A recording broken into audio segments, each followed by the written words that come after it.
उत्तर प्रदेश के जनपद संबल के कलकीधाम मंदिर का शिलान्यास भारत के प्रधानमंत्री नरेंद्र मोदी ने किया। हेलीपैड पर उत्तर प्रदेश के मुख्यमंत्री योगी आदित्यनाथ द्वारा प्रधानमंत्री नरेंद्र मोदी का स्वागत किया। शिलान्यास के अवसर पर आचार्य प्रमोद कृष्ण भी मौजूद रहे। अपने चहेते नेता नरेंद्र मोदी की एक झलक पाने के लिए हजारों की भीड़ नजर आई। इस अवसर पर भारत के प्रधानमंत्री नरेंद्र मोदी ने क्या कुछ कहा, आप सुनिए। उन्होंने सऊदी अरब के यूएई में मंदिर के संबंध में भी जानकारी देते हुए बताया।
गोरखपुर विभाग से उत्तर प्रदेश के माननीय मुख्यमंत्री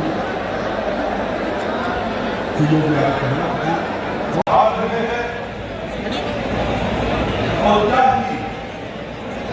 ऐतिहासिक दिन है आज यूपी की धरती से प्रभु राम और प्रभु कृष्ण की भूमि से भक्ति, भाव और आध्यात्म की एक और धारा प्रवाहित होने को लालायित है। पूज्य संतों की साधना और जनमानस की भावना से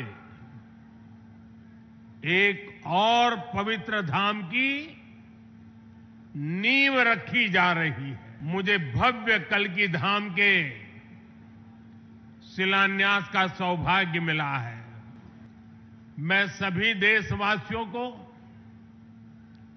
और विश्व के सभी श्रद्धालुओं को शुभकामनाएं देता हूं।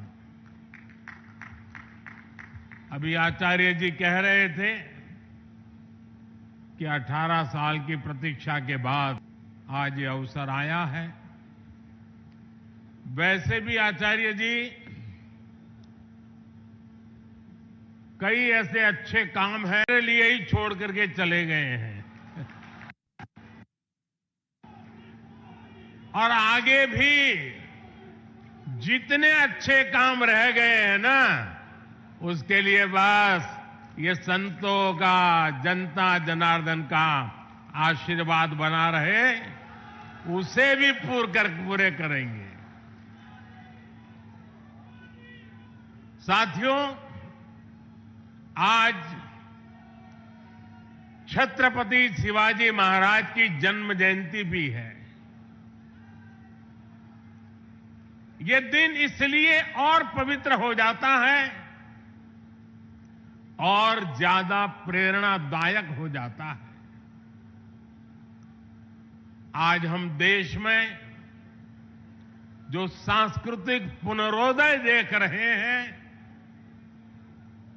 आज अपनी पहचान पर गर्व और उसकी स्थापना का जो आत्मविश्वास दिख रहा है, वो प्रेरणा हमें छत्रपति शिवाजी महाराज से ही मिलती है।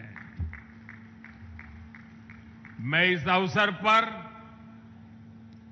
छत्रपति शिवाजी महाराज के चरणों में श्रद्धापूर्वक नमन करता हूं उन्हें श्रद्धांजलि अर्पित करता हूं। साथियों, पिछले दिनों जब प्रमोद कृष्णम जी मुझे निमंत्रण देने के लिए आए थे, जो बातें उन्होंने बताई कि आज जितना आनंद उनको हो रहा है, उससे अनेक गुना आनंद उनकी पूज्य माता जी की आत्मा जहां भी होगी उनको होता होगा।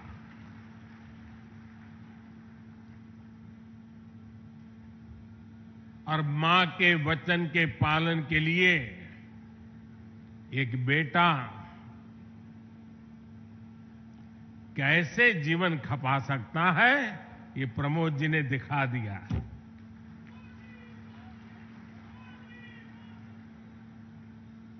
प्रमोद कृष्णम जी बता रहे थे कि कई एकड़ में फैला ये विशाल धाम एक ऐसा मंदिर होगा, जैसा मुझे उन्होंने पूरा समझाया अभी, जिसमें 10 गर्भगृह होंगे और भगवान के सभी 10 अवतारों को विराजमान किया जाएगा।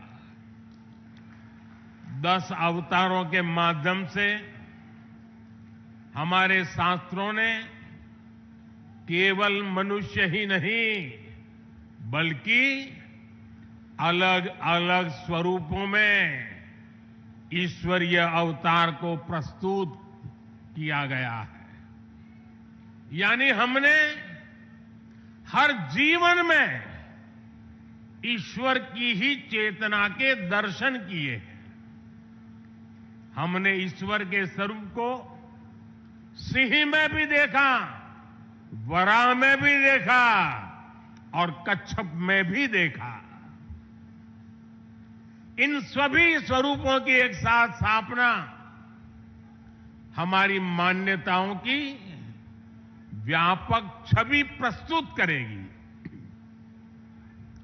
ये ईश्वर की कृपा है कि उन्होंने इस पवित्र यज्ञ में मुझे माध्यम बनाया है, इस शिलान्यास का अवसर दिया है। तब उन्होंने कहा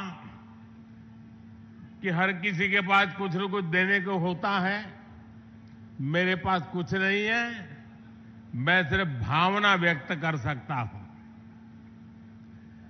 प्रमोद जी, अच्छा हुआ कुछ दिया नहीं,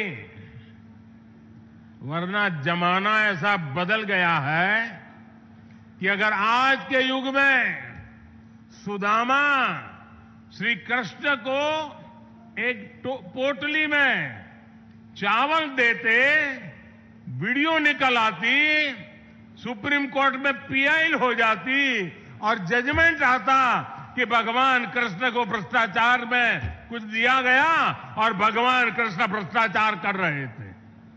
ये इस व्यक्त में हम जुगर रहे हैं और इससे अच्छा है कि आपने भावना प्रकट की और कुछ दिया नहीं।